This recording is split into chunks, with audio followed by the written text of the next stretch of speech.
I grew up in Israel. I was there for about 6 years. How did you cope? At that time, I didn't even think that was the racism. So your parents are a traditional Asian family. The only contradiction I had with my parents was mostly just like staying out late with... Can you name me one cliche but it's so true about Korean? This is true. It is true. I'm not... Okay, let's talk about money. Ready? Let's go. Very excited to have you, Kiki. Thank you for having me. For sure. So before we dive in, who's Kiki? So I go by Boredkiki or Kiki in Web3, and I'm a founder of KIKISUNNIES, which is a new sunglasses brand that I'm launching. Also, I'm very active ape holder in Korea and global. That's what I mostly do in Web3. What is Ape? So Ape is what I'm wearing right now. It's a Bored Ape Yacht Club. It's an NFT project that launched in 2021 by Yuga Labs. And it's a PFP project which people can use the JPEG as their own profile, and it represents your identity in Web3. And I think that's really cool because once you put those profile on your Twitter, people immediately follow you because they know you're Ape. So Web3 is more like a online space, or what is Web3? Right. So it's what people call blockchain, and that you put your data on a block, online identity, and it's been with 10,000 PFPs. You can find it OpenSea, Blur, like all those NFT platforms. So like OpenSea, Blur is more like eBay for like NFTs. To purchase, yeah. Marketplace, basically. Right. Interesting. And like talking about KIKISUNNIES, what's the scoop there? Like what's the correlation between, your Bored Ape and KIKISUNNIES? So actually it relates to the reason I bought Ape. So in the beginning, the reason I bought Ape was to use their IP into my own product. And out of all the NFT projects, Ape was the only project that let you own. Like holders can own their IP with their copyright.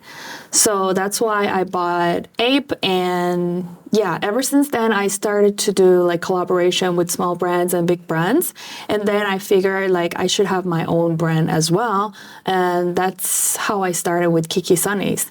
And at the same time, Yuga Labs launched a project called Made by Apes, which is to support apes who wants to do like IP business like me. There's been more than 400 business licensed on the Made by Apes, all that from ape holders. So if you're Made by Ape, do you think you already have a good foundation compared to other business has to start from scratch? Right. What's the difference? Yeah, so because you already have a fan-based community, when you launch, they hype you up, they support you, whether it's financially or non-financially online. They shout out your brand, your product. So I think it's really cool to have like someone to support, not just in Korea, but like outside Korea, and they know what you're doing because they know who you are already. Can I ask you, did you mint your Ape? No, I bought it on secondary market. How much did you buy? Because it's on all the transactions, I'll be honest with you, I bought it about for 110 ETH.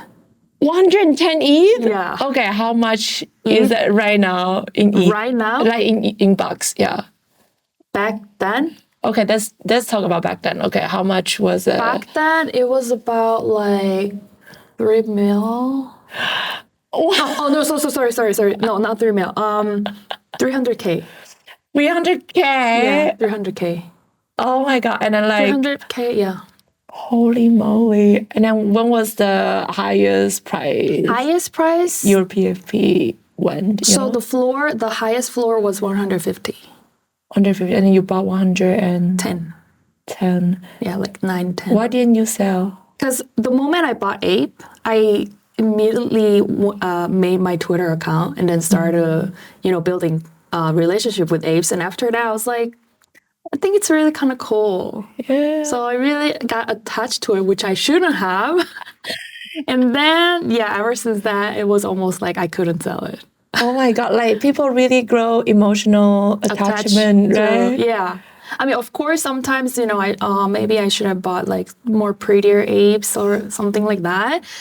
But, like, who cares? Tell me about community. What is communitying in this online space? Like, how do people interact, and then why people like, because we as outsider, like when we see apes, people are like apes together strong and stuff. What's that about? It could be a little cringe from outsider to look at it. It's like, oh, those like exclusive community vibes. What's the craziest thing?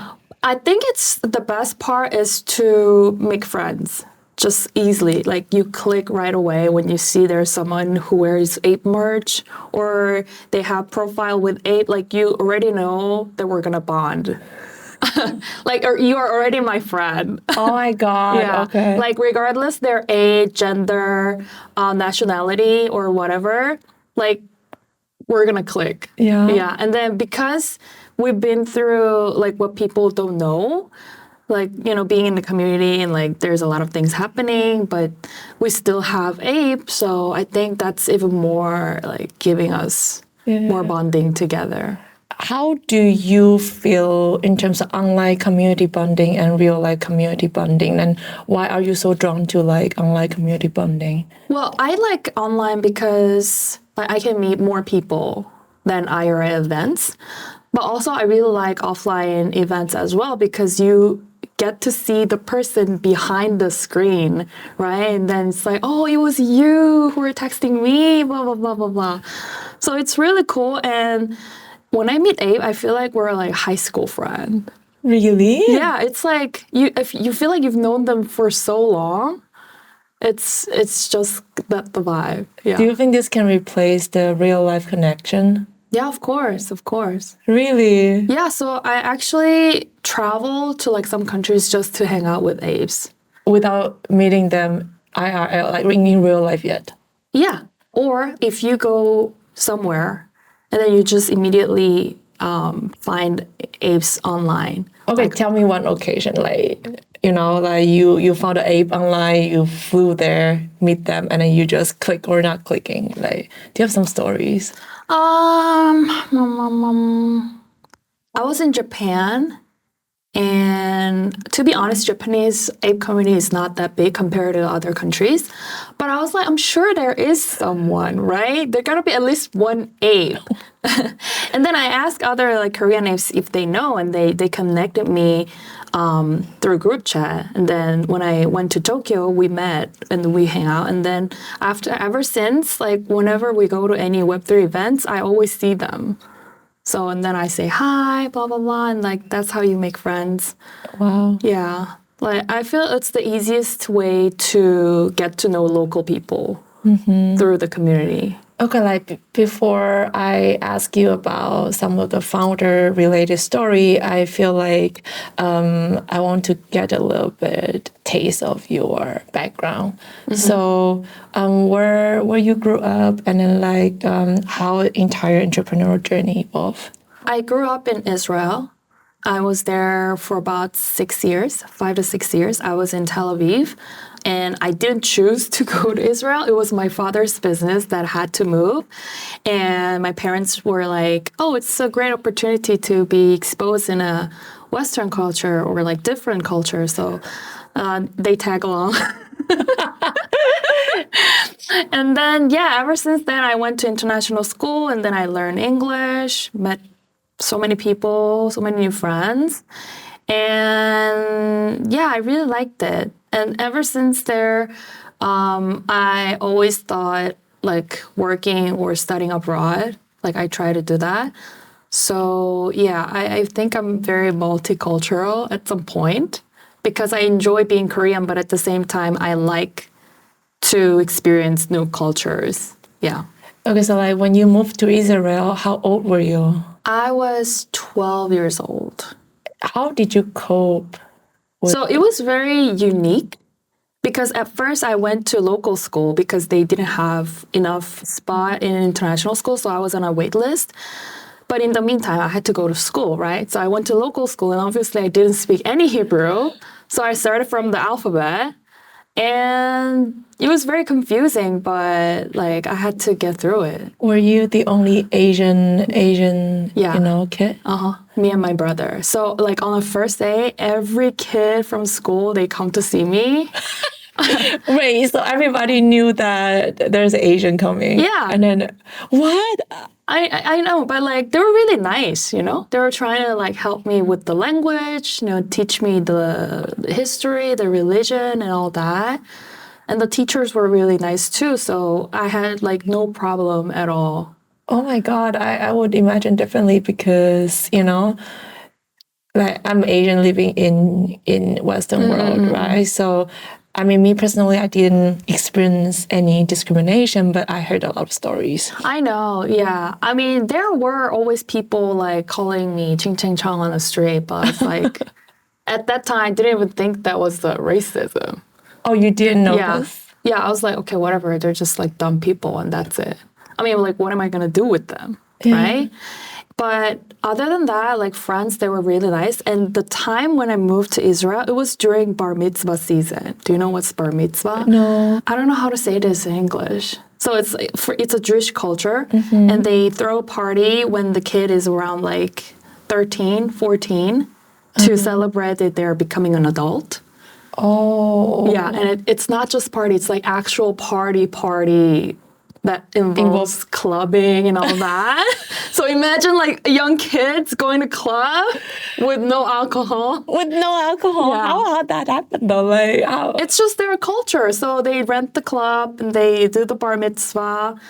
Yeah, and they invite all the friends from school. And we danced together, and yeah, and we had that every week because every kid had to celebrate the bar mitzvah. Yeah. Oh my God, so you went there and then start partying. That Yeah, was- exactly.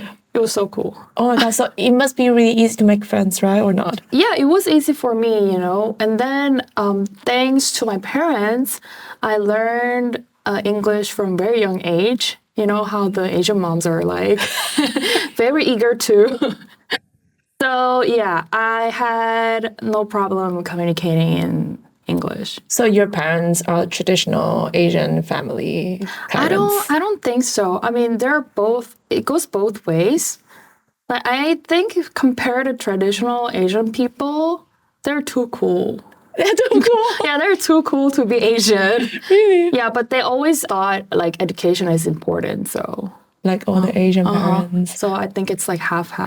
Okay, did you face any contradiction between your core family beliefs and Israeli kind of culture? Like sometimes in the school you learn XYZ, but at home your parents telling you ABC, but they don't go together. No, my parents were like, it's their culture, just learn, and it's part of history. Because what I learned from local school is that they have classes with their Bible. And it's actual lesson for them because to them it's like a history, right? So my parents were like, oh, you can study Bible because, you know, it's part of the culture. And then the only contradiction I had with my parents was mostly just like staying out late with friends. But that was part of the culture too. Yeah, so I was like, but they start dinner at 9 o'clock. What can I do? Okay, so fast forward. So after a couple of years you spent there, did you actually face any discrimination or like how's that go? Or I don't think I had any. really? Wow. Or maybe I didn't notice, but I always thought like I never felt like I was being mistreated or. What happened after 5-6 years living in Israel? So I guess it like enlightened me that there's different world other than Korea. Their education system is a bit different from Asian system. So they're very open to discussions and like asking questions and everything. I guess I became even more extroverted and more outgoing. After that, you moved back, or like where did you go? Yeah, after that, I came back to Korea for college. And then I majored in German. Then I went out to Salzburg in Austria for exchange students. I've been going back and forth, and I also did like some internships in Russia. So yeah, I was pretty much everywhere. Oh my God. Like, okay, do you consider yourself, I think you're a third culture kid for sure, Yeah, right? TCK. Yeah. And for me, it's like, there are so many contradictions inside me. Really? Honestly. Yeah. Like what? Like I grew up in Asian society, super conservative, and a lot of values and stuff just there. And it traps you. It it traps me to a certain extent. And I went to Germany, right? And went to US and stuff. And then you adopt this new culture, you become more open. But when I'm back to Taiwan, I don't know. There's something inside you. I get what you mean. Yeah. So a lot of TCK kids go through this also. Like they have different personalities when they're right? Yeah, when they're back home and then when they're outside. So yeah, because Korean culture is still more conservative compared to Western culture, I can't really, behave like how I used to. I'm not saying I'm going viral or anything, but like for example, clothing and etc., like makeup, old people will stare at you. Do you think you are yourself in Korea in real life? Sometimes yeah, sometimes no. In Korea, I guess I become more Korean as time goes by, and you eventually start to like care what people think about you and like how they judge you. When you say you care about how people not criticize but see you, do you mean appearance or do you mean like I think it goes both ways, like behavior? like your career, your performance, your look. But I feel like the younger generation, they tend to ignore those prejudice. Yeah, I feel like when I am in Germany, I don't care about, I mean, of course I care about my appearance, right? But like, I'm just, okay, I'm fit, I'm okay, I'm healthy and stuff. But when I'm back to Asia, because everybody, the first thing will talk to you about is like, oh, you gain weight or you lose weight. I know. Here too? Of course. Oh my God. Of course. So stressed. So the thing is, whenever I talk about these kind of stuff with Western people, they're like, "No, you're so fit. You look healthy. Blah blah blah." But if you belong in Asian country, like in the end, you're so stressed about it. And then I don't know why the media always expose some kind of like weight loss medicine or something like that. I'm like, do I need it? Have you ever like tried? Yeah, I tried, but I didn't really like the experience. What kind of like orally or those injection new? Yeah, the pills. Really? Yeah. Like I never tried. So it's like it controls your hormones in the end, so it's not good. And then like after that, I got like diagnosed with thyroid problems, so I'm not looking at that anymore. Oh my God. Yeah. Yeah, right. Like I think Asian culture in terms of like judging appearance is so bad, and I just like in the future if I have a kid, I am not sure if I want my kid To be raised. exposed. Yeah, I know. in this kind of thing. I know it limits so many abilities. Yeah, talking about judging, or let's say they have a social frame basically. Do they also have expectation to women how they should be housewife? Like Nicole talk about her mom, right? Not really, not anymore in Korea. Everyone makes their own career. I mean, I guess woman does more housework even after getting married and etc. But nowadays, those kind of like misconceptions are getting diminished. Nice. And then like I know Blackpink right now is such a big thing in the world. I think the first Korean kind of wave was from Gangnam Style. Yeah. Right? And then we have Squid Game on Netflix and stuff. Can you name me one cliche but it's so true about Korean? Okay, can I ask? Yeah. It's gonna be so controversial. Just shoot. Okay, so people said like Korean really do a lot of, how should I say? Okay, I heard this story, okay? So every household in Korea, the parents will save up a little bit of money for their kids. When they turn 18 or 16, they can go plastic surgery, or whatever they want. Is this true? Yes. This is true? It is true. I'm not lying or anything.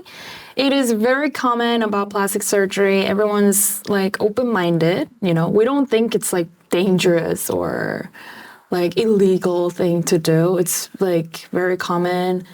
And I think it's getting cheaper also.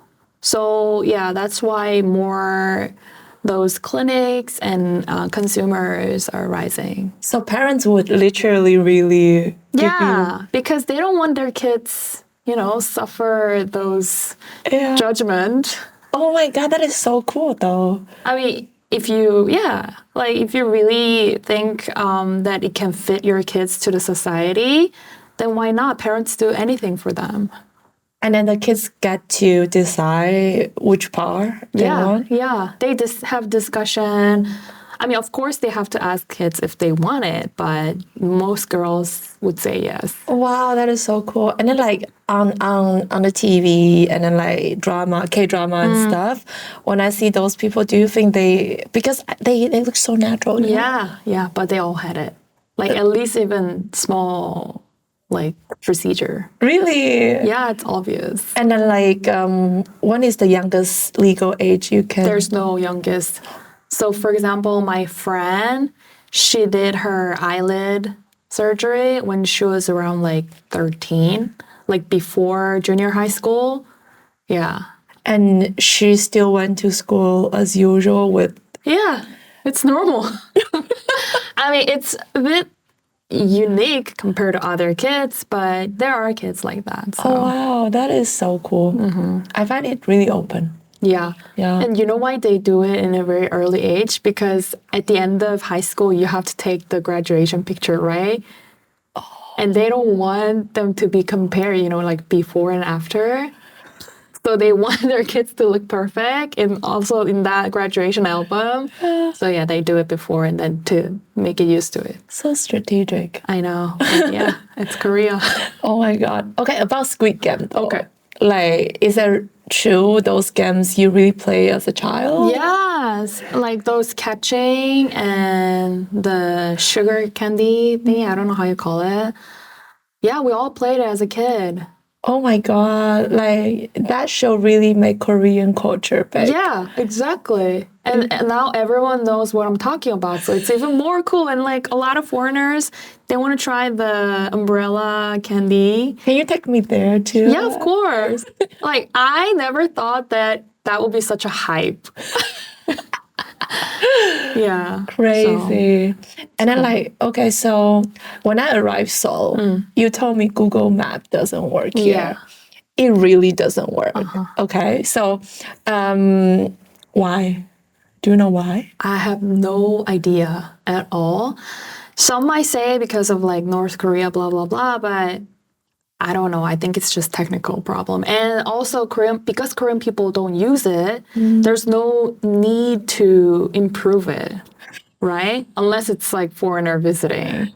It's such as me. Yeah, so it's very not, like what I really feel bad about my friends when they come visit Korea, the first is the transportation, the second is the Google Map, and the third is like using cash. Yeah, it's so true though. Yeah. But like, I really survived 3 days without cash so far. Yeah, which is good because normally we don't use cash anymore also. But some, like if you want to go to a market or like those doing like candy thingy, then you better prepare cash. So funny. Like I still remember a couple days ago, I went to a restaurant and then like I wanted to pay contactless, you know, and then I said Apple Pay, and then he said no, Samsung Pay. Yeah. Yeah, we just recently accepting Apple Pay. So only like big franchise, like a department store or like Starbucks, those big brands will adapting Apple Pay. I never felt so excluded. I know. Apple is not, Seoul is not welcoming Apple. I know.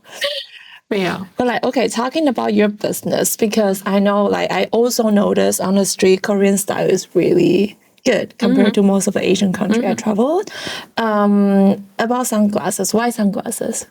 So first, I think on the Made by Apes, I've seen so many products like clothing and beverages, food.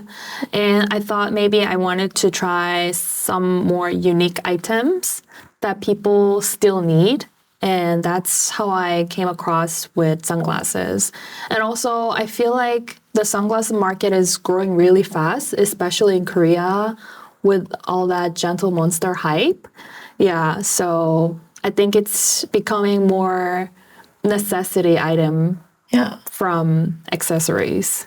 I know you're in a pre-launching phase, and then what kind of brand identity you are giving to this sunglasses? Are you going to also put a bit of your personal identity in there for sure, right? Yeah, I guess whatever I'm doing, like whether it's business or studying or like communicating with people, I think my personality definitely blends with it because I can't fake it, right? I'm really bad at that. So I don't even think of doing it at all. Like I can't. So I really want to try something that I can enjoy and can do for a longer period. So I guess my brand will be very active and colorful. Because I'm also using my 8x I want it to be more, like very vibrant. Yeah. So I already saw some models. You sent it to me. I'm not allowed to probably, disclose right now. And I also noticed a lot of ape community on Twitter and stuff supporting your brand. And then like, when can people expect the glasses? So I'm targeting. This is for real. I'm really targeting end of August. So I'm trying to launch it during KBW, which is Korea Blockchain Week. And that's first week of September. And I think that's the biggest Web3 event in Korea where a lot of visitors coming to visit for the conferences. So I think it's going to be a best time to be exposed. Are you specifically targeting more to the female audience or male audience? I think I'm targeting both because, as you know, Web3 is Female audience not existing. No, I'm joking. yeah, just like really rare, like a white hair in your. So yeah, I want just like because I'm doing this also to make money, so I have to consider my target audience and everything. So yeah, it's going to be very gender neutral. Yeah. Okay. End of August is my birthday, so Really? yeah. Okay, gotcha. Girl. Just on the record. On the record. Nice. Yeah, because sunglasses, those kind of things, can never be too many. You know what I mean? Yeah. You need to wear it when you drive, when you go to airport, when you travel, Yeah. Ultrasound, UV light is too much for you. It's true. Okay, so you are going to start from Korea, and it's going to be internationally. Yes. I'm going to launch online. So there's no barrier. Very excited, actually. Thank you. And also, like, we met at when? Like April? In Paris. Yeah, in Paris. When was it? February, girl. Oh, February. Sorry. Like, in Web3, time just, passed so fast. I know. Yeah. And then, like, when we were in Paris, actually, we were roomies, right, with some other girls. Girls. And then right now we are in this girls gang. Right. I love Juju girls. Let's go. Okay, so let's talk about FGG girls. Why beginning you agree with this ridiculous idea? Because I remember I was just like, girls, do you want to get a social media gang? Yeah. And everybody just like, okay, instantly on board. I know. Yeah, what was your reasoning? No reason. It was for fun. Absolutely. It was for fun. And yeah, girls supporting girls in Web3. I always, like, when I heard the roomies that I'm going to share my Airbnb, I was like, oh my God, they're all founders. Gotta respect them, girl. So yeah, I absolutely love the idea. And also, I think what really triggered me was making a content. Because as a solo content creator, it's really hard to try anything new. And because I'm not a personality who enjoys that, but I know that I still have to do it.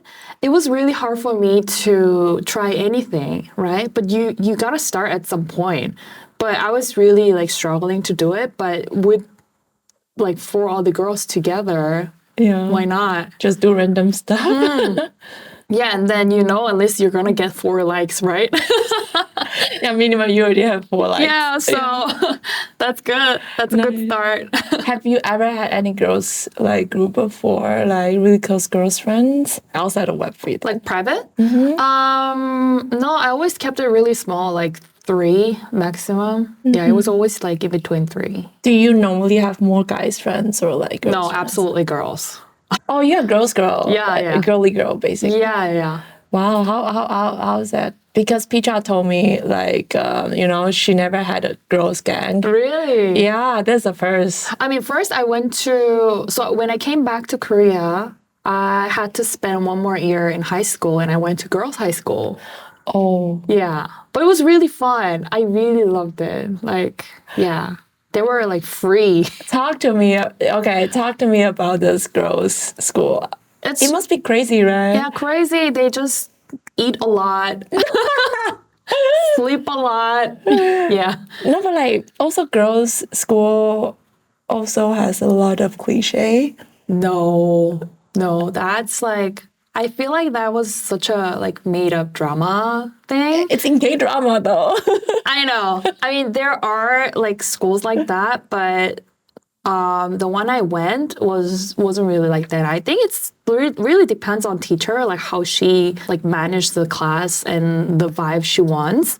So we're all like really friendly, and because they knew I was from abroad, they were like also looked at me really strangely, like, oh. So how was your life back there? Oh my God. Like, did you see bomb?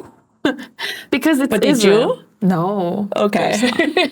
I mean, there were always a war going around, but yeah, it wasn't anything like that I had to.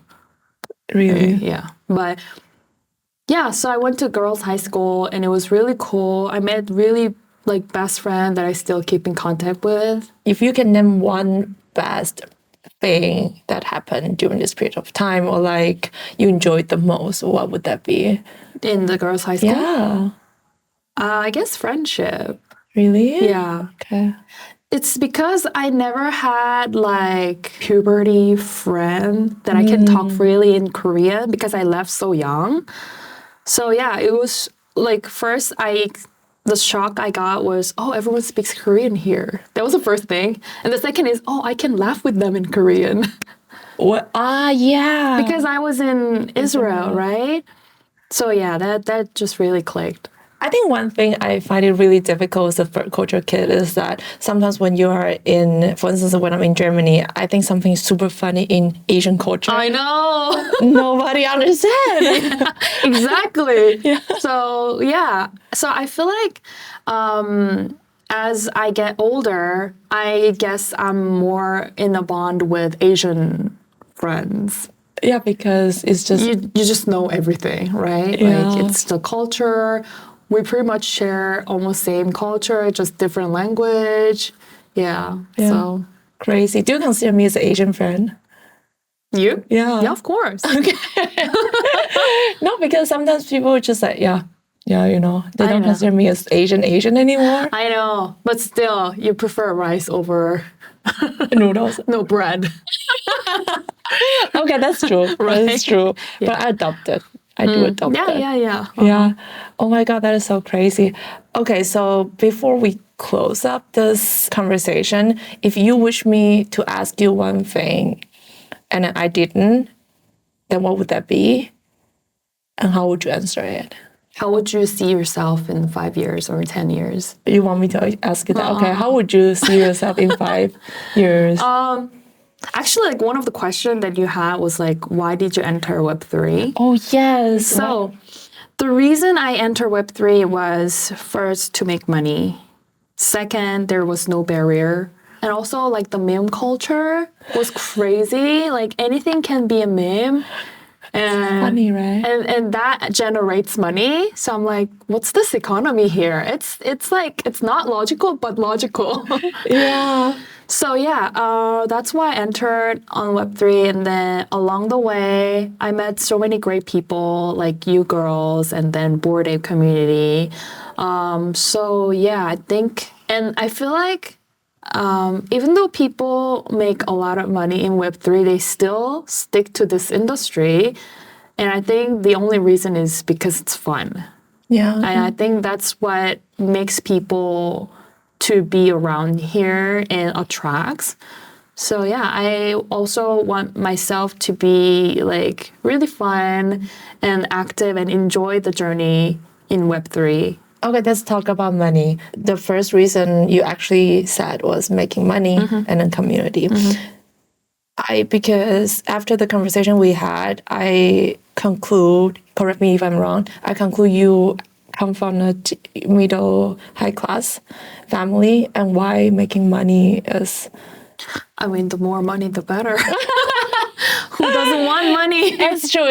Yeah, and the reason I didn't start NFT as like my first crypto journey. I started crypto as a trading first. So yeah, and then eventually NFT was booming, and that's how I entered the market.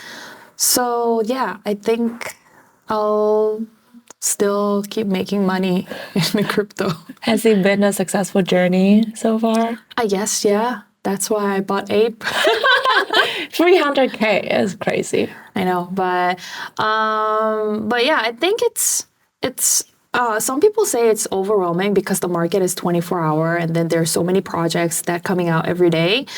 But I think that also means there's still a lot of opportunities for people to try anything. Yeah. So yeah, I'm trying to think it differently. Yeah, I can't imagine you're a trader too. Like, like Kiki is actually one of those girls that if something happened in the space, we don't know what's going on. We just text in the group, text Kiki, why this is happening? And she will give a really logical, concrete answer in a easy way to let us understand. Yeah, just in one sentence. Yeah. Do you remember like Nicole a couple of days ago asked you something? Yeah. I'm like, Kiki is the girl, But how did you keep it up though? Like, I guess I search a lot on internet, and then I watch my phone every time. So yeah, it's very tiring. But I think what keeps me keep going is the FOMO. You have to know everything. You want to know everything, all the behind the scenes and everything. So yeah. Okay, so that's how you imagine yourself in 5 years. How about 10 years? 10 years. I want, obviously, my brand to be successful. Also, with LFGG Girls. I really want us to grow. I think so. We are going to grow. Yes. Yes. I feel like we have this really positive energy along each other. So I think that's what hypes me up to be part of LFGG Girls. And also as a KIKISUNNIES, I wanted to I only have really vague expectations that I'm gonna collab with big brands, big names like Kylie Jenner or Drake. Shout out to them. But yeah, I guess I have to grind hard, but hope to be there soon. Do we have any Web3 sunglasses brand already? I don't know. Not yet. Oh, you're gonna be the first one. Okay, we are gonna wear your merch and then make reels.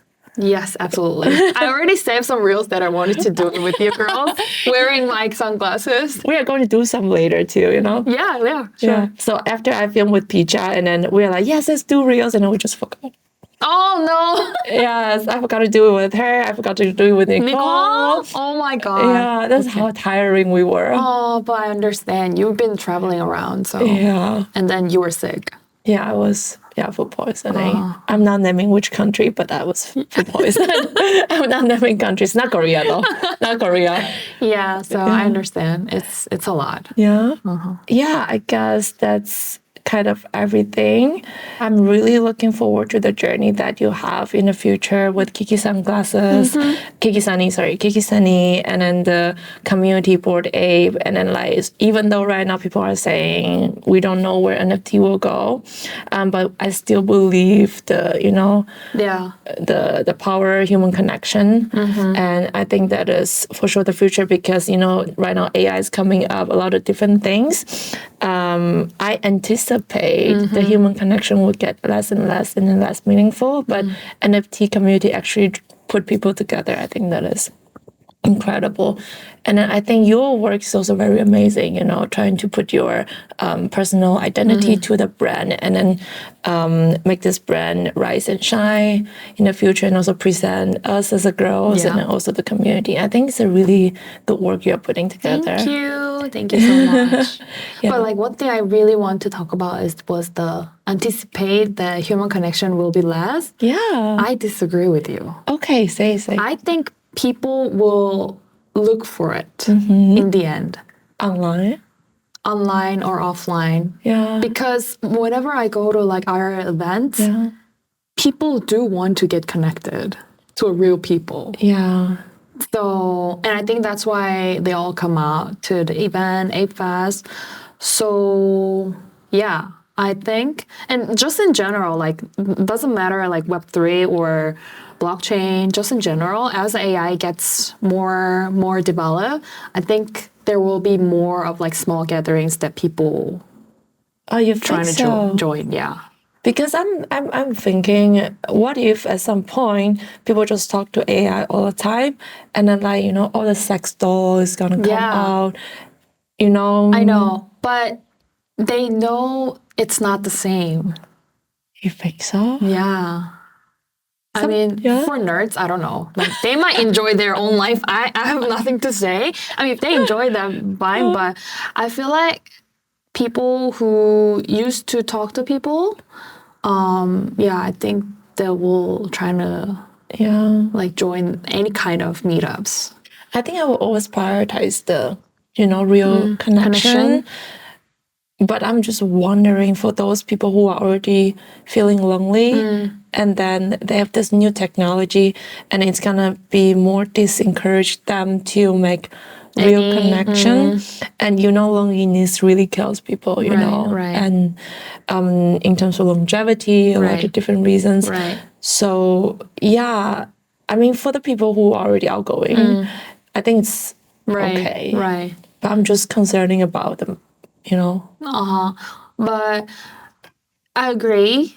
But also, I feel like people feel lonely as time goes by. They always have like this loneliness inside. Like even extroverted people sometimes feel lonely, right? Do you feel lonely though? I think I do, especially before PMS. I'm like, what is PMS? So I'll be like, oh, there's no one who understands me truly. You become like very philosophical, very like negative and like, oh, I hate this world. Really? Yeah, but once you start, you're like, very peaceful. I love my life. Life is good. I'm enjoying it. But so I guess like because human being feels loneliness, I guess that's what drives people to have more conversation with other human being. Okay, one thing I do like about PFP culture and online identity culture is more like without seeing them like physically, you connect with people through characters.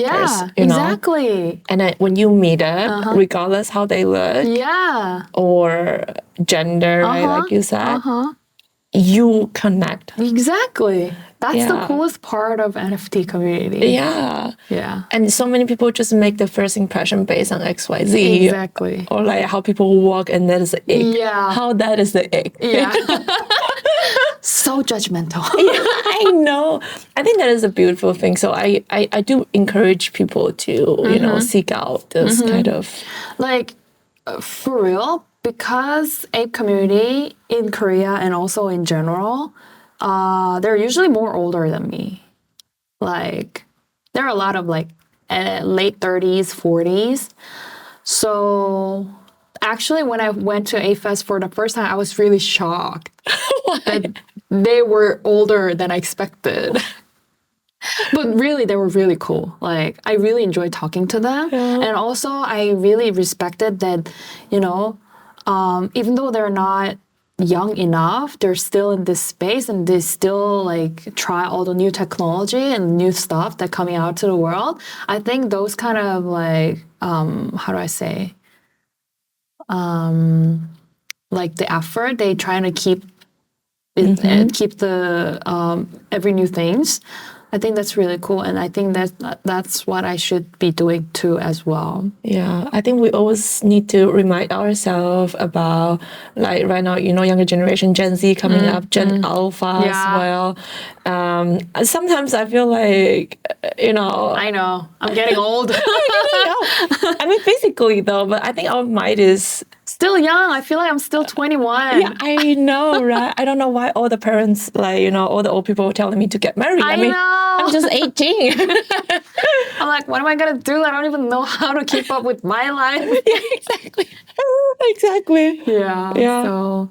So that's one thing that I was really shocked when I went to AFAS. But yeah.